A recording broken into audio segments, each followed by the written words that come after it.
Sir बताएं क्या choose किया है? आज ना एक बड़ी थीम मैंने पसंद की है। इसके दम पर ये थीम न सिर्फ कुछ शेयरों के लिए बल्कि बाजार के लिए भी बेहद अहम होगी। और 2025 की सबसे बड़ी इन्वेस्टमेंट थीम जो मुझे नजर आती है वो है कच्चा तेल। कच्चा तेल। जी हाँ। Okay. ट्रम्प साहब के राज में कच्चे तेल की तेजी खत्म हो जाएगी, ऐसा हमारा मानना है। और कच्चा तेल यहाँ से कमज़ोर हो सकता है। वैसे भी कच्चे तेल के फंडामेंटल कमज़ोर है। कितने भी प्रोडक्शन कट कर लें, कुछ भी कर लें, सब कुछ करने के बावजूद हर एक कोई भी जियोपॉलिटिकल टेंशन जितनी 2024 में हुई हार्डली आपको कभी देखने को मिलती है। उसके बावजूद कच्चा तेल बढ़ नहीं पा रहा है।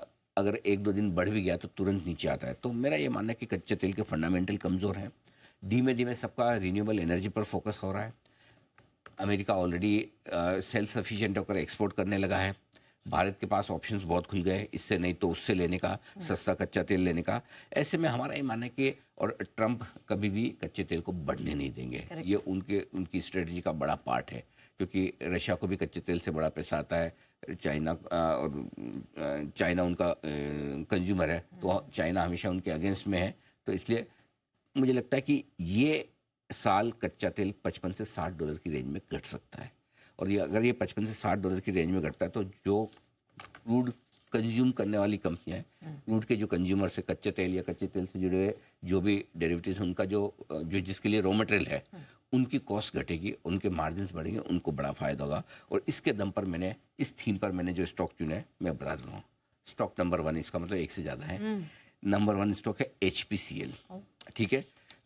एक चीज़ बताऊं इससे पहले कि मैं HPCL आपको स्टॉक दे रहा हूं, एक चीज़ समझिए कि ये स्टॉक जो है आपको कच्चे तेल की थीम के साथ साथ अदरवाइज भी फंडामेंटली बहुत मजबूत है। इसके लिए 1 से 2 साल का टारगेट रखें, 475, 525 और 600। और ये तो 1 साल का टारगेट है। 600 अगर 2 साल के व्यू से रखेंगे तो और बड़े टारगेट भी आ सकते हैं। हर 10% फॉल पर आपको SIP करनी है। मार्केटिंग मार्जिन जो है HPCL के लाइफ टाइम हाई पर चल रहे हैं। कच्चे तेल में कमी रहने से मार्जिन और बेहतरी होंगे। कंपनी ने बड़ा कैपेक्स भी किया है विशाखापट्टनम में, और वो कैपेक्स लगभग पूरा हो चुका है। अब उसका इम्पैक्ट आने की तैयारी में है। और ऊपरी स्तर से करेक्शन के बाद स्टॉक 10-15% ऊपर से करेक्ट भी हो चुका है। अब अच्छे लेवल पे 457 का मेरे ख्याल से हाई बनाया है, और वहाँ से करेक्ट होकर अब इन लेवल्स के आसपास। तो एक रिस्क रिवॉर्ड रेशियो HPCL के लिए बढ़िया है, लेकिन इसको फ्यूचर्स में नहीं खरीदना है, आपको इन्वेस्टमेंट के लिहाज से डिलीवरी लेकर खरीद के रखना है। नंबर 1। नंबर 2 स्टॉक है वो है इंडिगो, यानी कि इंटरग्लोब एविएशन। यहाँ पर 5,300, 5,800 और 6,500 के बड़े टारगेट। यहाँ टारगेट कंपेरेटिवली थोड़े से ज़्यादा बड़े हैं इंटरग्लोब एविएशन में। यहाँ पर भी हर 10% फॉल पर सिप करनी है। 1 से 2 साल के व्यू से आप यहाँ पर निवेश कीजिए। इंडिगो 60% से ज़्यादा लगातार मार्केट शेयर, जब से गो एयर बंद हुआ तब से इन्होंने 63% के आसपास का मार्केट शेयर जो बनाया है वो लगभग मेंटेन करके चल रहे हैं, यानी कि 60% से नीचे कभी जाते नहीं है। लीडरशिप बहुत ज़बरदस्त है, और इसलिए इनको है ना किसी भी रूट पर एक्सपांशन करना है, कैपेसिटी बढ़ाना तो बड़ा आसान काम है इनके लिए। हर जगह इनकी प्रेजेंस हो रही है, और नए जगह लोकेशन पर पहुँचना इनके लिए बड़ा आसान काम है, जो कि इनके कॉम्पिटिटर्स के लिए बहुत मुश्किल है कि वो कहीं भी कैपेसिटी बढ़ा पाए। अब कंपनी को जो ग्रोथ मिलेगी, इंडिगो को 30% इनके प्लान्स हैं इंटरनेशनल कैपेसिटी बढ़ाने के, जिसमें नए रूट्स खोलेंगे, नए डेस्टिनेशन पे जाएंगे और पुराने डेस्टिनेशन पे कैपेसिटी बढ़ाएंगे। बिजनेस क्लास जैसे प्रीमियम सेगमेंट में भी एंट्री लेने, जो कि इंडिया में अपकमिंग क्लास है, लोगों को बिजनेस क्लास चाहिए, तो यहाँ पे इनको प्रीमियम और मार्जिन मिलेंगे।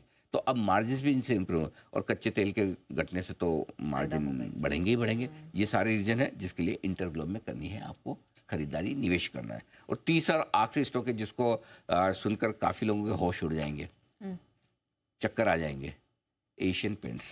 अच्छा, the most hated stock. Target 2,600 रुपये, 2,750 रुपये, 3,000, और इसलिए मैंने इसका चौथा टारगेट भी दिया 3,300। रियली 1 से 2 साल के व्यू से यहाँ पर निवेश करें, SIP करें हर 10% फॉल पर।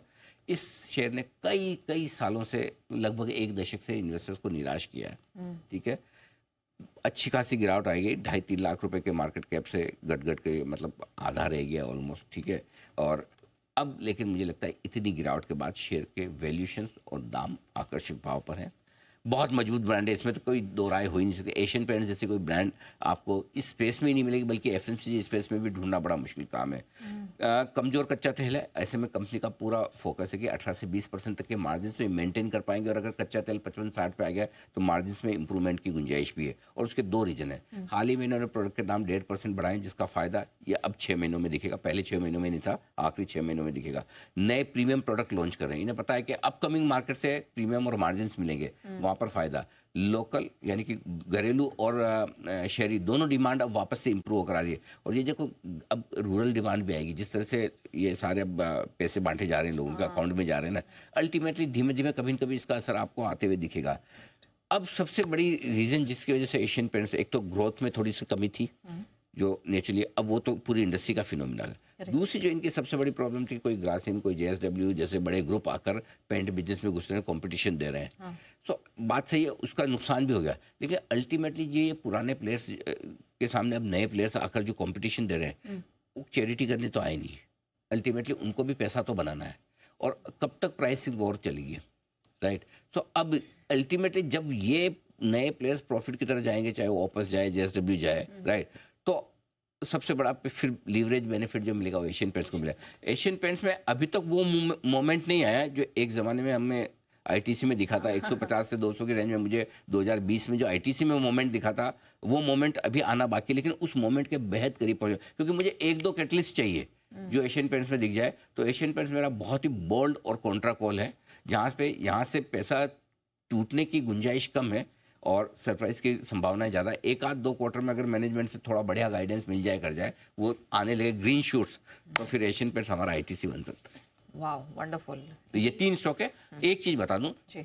इस साल अगर आपको 20 से 25% के रिटर्न इस तरह के स्टॉक्स में 15 से 25% के रिटर्न मिले, आप खुश हो जाइए। एफडी से डबल रिटर्न बना रहे हैं और इतने सेफ और आराम से आप जिसमें नींद ले सके, इस तरह के स्टॉक में 15 से 25% की रिटर्न काफ़ी है। और 2 साल में 50% की रिटर्न में टॉप क्लास बड़े स्टॉक है ना। और इनको सबको आपको डिलीवरी के हिसाब से खरीदना, कोई एफएनओ में ना खरीदे। ओके, चलिए, तो 1 नहीं 2 नहीं बल्कि थीम के लिहाज से 3 बड़ी पिक्स सर की तरफ से आती हुई। सर